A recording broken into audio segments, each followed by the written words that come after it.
जी, first video में हमने question number 8 की रीडिंग की है। अब इस क्वेश्चन का फॉर्मेट बना लिया है, क्वेश्चन को हम सॉल्व कर लेते हैं। तो पहले जो अकाउंट हमारा बनता है ट्रेडिंग और उसके साथ प्रॉफिट एंड लॉस। ट्रेडिंग की डेबिट साइड पे पहली चीज़ आपके पास आ जाएगी ओपनिंग स्टॉक।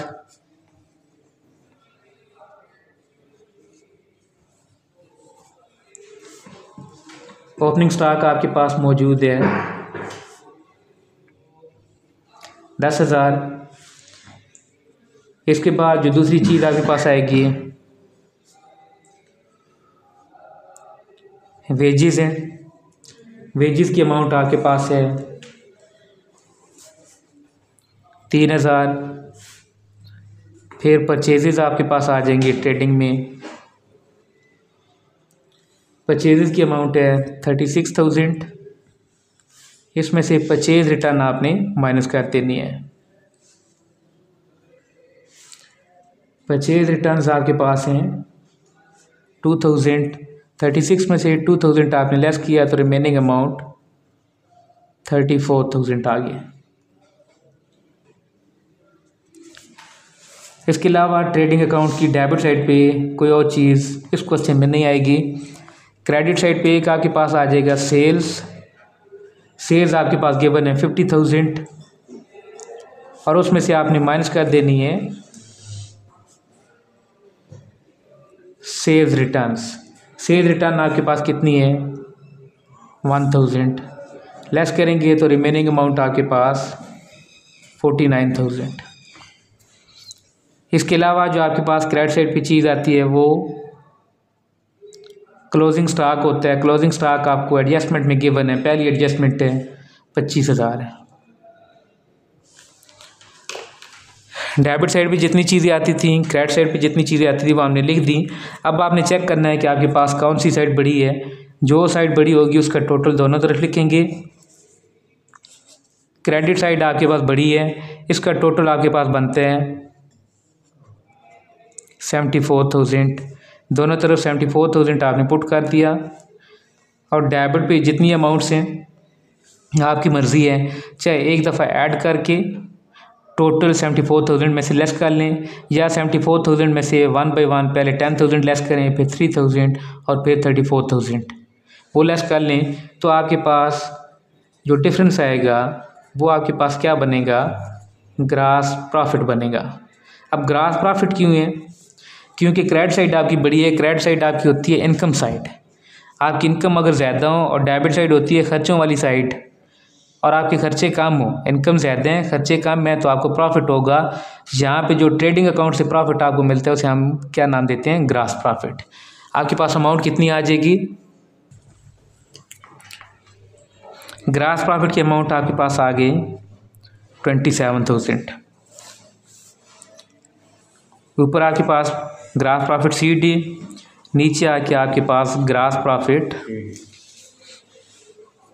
BD या ब्रॉट डाउन।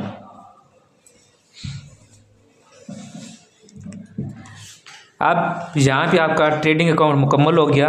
अब आपने इसी क्वेश्चन का प्रॉफिट एंड लॉस बनाना है। ठीक है, फॉर्मेट एक ही है।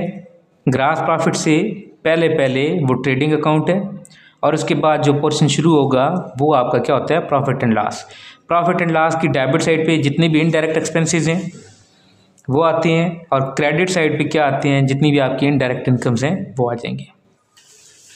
तो चेक कर लेते हैं कि आपके पास डायरेक्ट एक्सपेंसेस कौन कौन से हैं और इनडायरेक्ट एक्सपेंसेस कौन कौन से और इनडायरेक्ट इनकम्स कौन कौन सी है। तो पहली चीज़ आपके पास कैश नहीं लिखेंगे, मशीनरी नहीं लिखेंगे, डेटर स्टॉक भी रिसीवेबल नहीं लिखेंगे। पहली जो चीज़ इधर आएगी वो आपके पास सैलरीज है। सैलरीज की अमाउंट आपके पास गिवन है 15,000 और उसकी एडजस्टमेंट भी गिवन है। एडजस्टमेंट नंबर 2 आपके पास आउटस्टैंडिंग सैलरीज सिमिलर हैं, रेलेवेंट हैं, तो दोनों आपने आपस में आपने क्या कर दी, प्लस कर दी। आउटस्टैंडिंग थी 3,000 तो 15 और 3 कितने हो गए, 18,000। इसके अलावा आपके पास एक्सपेंस आएगा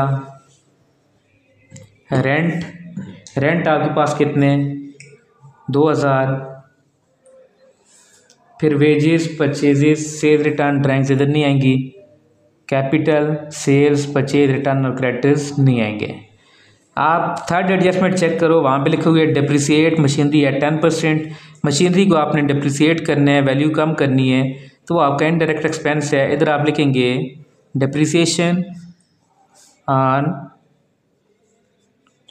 मशीनरी कितनी है, वो 10% है। 10% multiply value of machinery, value of machine कितनी है, दूसरे नंबर पे आपके पास गिवन है 20,000। 20,000 का आपने 10% निकाला तो वो अमाउंट आपके पास कितनी आ जाती है 2,000। ठीक है, 20,000 को आपने 10% निकालना है तो 2,000 अमाउंट आ गई।